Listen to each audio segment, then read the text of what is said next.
एक लंबे समय पहले एक बड़े शहर में बड़ी गंदी हालत में एक गरीब लड़की जीती थी। उसका नाम सरला था।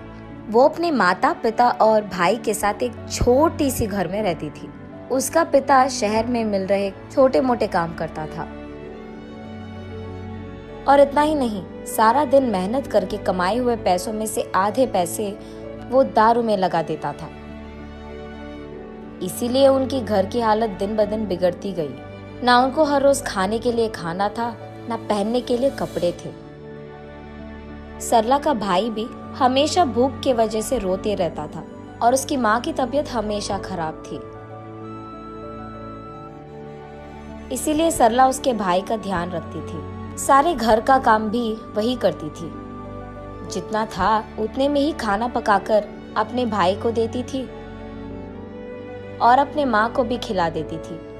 अगर कुछ बचता तो खाती थी, वरना वो भी नहीं करती। ऐसे दिन बीतते गए और उसकी माँ की हालत बिगड़ता गया। इसीलिए कम से कम 2 दिनों में एक बार भी खाना मिलना मुश्किल बन गया था। इसी कारण वो फैसला करती है कि वो भी कोई ना कोई काम करेगी और पैसे कमाएगी, ताकि उनको खाने के लिए खाना मिले और उनकी माँ के लिए दवाइयाँ भी।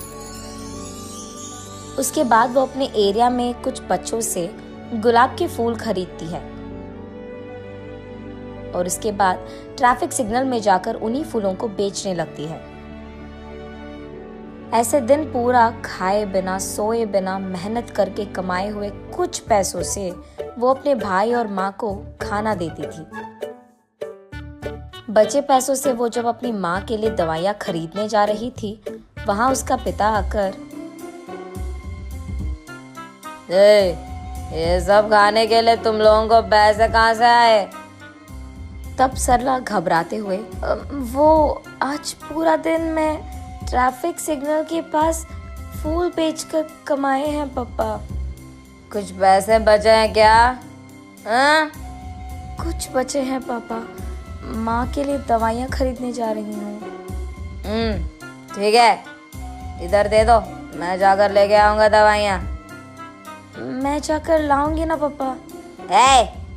पैसे दो इधर, दवाइयाँ लाएगी दवाइयाँ।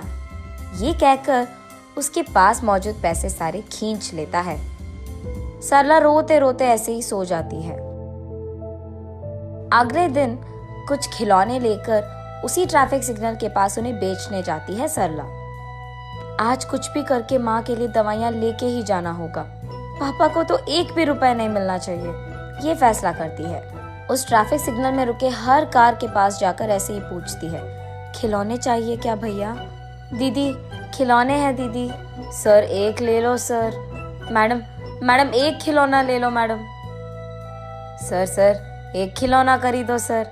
दीदी 1 खिलौना दीदी। ऐसे वहां आते जाते सब लोगों से वो विनती करती है, लेकिन 2 पैर होने के बावजूद एक भी खिलौना कोई भी नहीं खरीदता है और उसे 1 फूटी कौड़ी भी नहीं मिलती है। इसलिए सरला बहुत निराश होती है और क्योंकि वो सुबह से कुछ नहीं खाई है, उसे बहुत थकान सा होता है। लेकिन फिर भी जैसे ही ट्रैफिक सिग्नल के पास गाड़ियां रुकते हैं, वो भागते हुए फिर से बेचने की कोशिश करती है। लेकिन इतने में वो एक कार के सामने थकान के कारण चक्कर आकर गिर जाती है।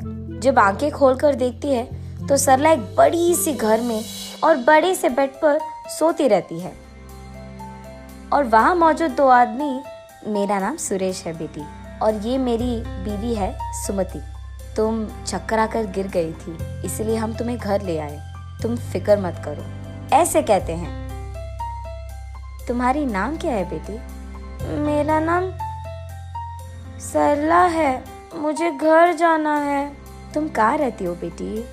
हम यही सिग्नल के पास मौजूद बस्ती में रहते हैं। हम तुम्हें खूब पढ़ाएंगे, तुम हमारे साथ रह जाओगी क्या?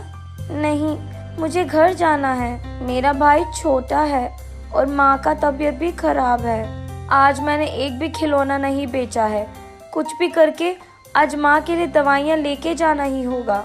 मैं घर चली जाऊंगी। ये कहकर वहाँ से निकलने ही लगती है कि रुको बेटी, तुम्हें जो दवाइयाँ चाहिए वो मैं खरीद दूंगा और मैं तुम्हारे घर के पास भी तुम्हें छोड़ दूंगा। ये कहकर सरला को कार में बिठाकर कुछ दवाइयाँ और खाना खरीदकर सरला को उसके घर में ड्रॉप कर देते हैं। तब उस दिन सरला जो कुछ भी हुआ उसकी माँ को बताती है। अगर वो लोग फिर से दिख गए तो मेरी तरफ से शुक्रिया अदा करो उनका। ठीक है माँ, ये कहकर वो उस दिन पेट भर खाना खाती है और खुशी से सोती है सरला। अगले दिन सुरेश और सुमति सरला के घर आकर सरला के माँ के साथ ऐसे कहते हैं, हमारी भी सरला जैसी ही एक बेटी थी, तबीयत खराब होने के कारण वो गुजर गई। अगर आपको ऐतराज न हो तो आपकी बेटी को हम अपना लेंगे। हम वैसे भी गरीब हैं, कम से कम उसको तो एक अच्छी जिंदगी मिलेगी। ऐसे उसकी माँ को ऐतराज होने के बावजूद वो हाँ कहती है। माँ, मैं नहीं जाऊंगी माँ, तुम्हें छोड़कर नहीं जाना मुझे। ये कहते हुए सरला रो पड़ती है।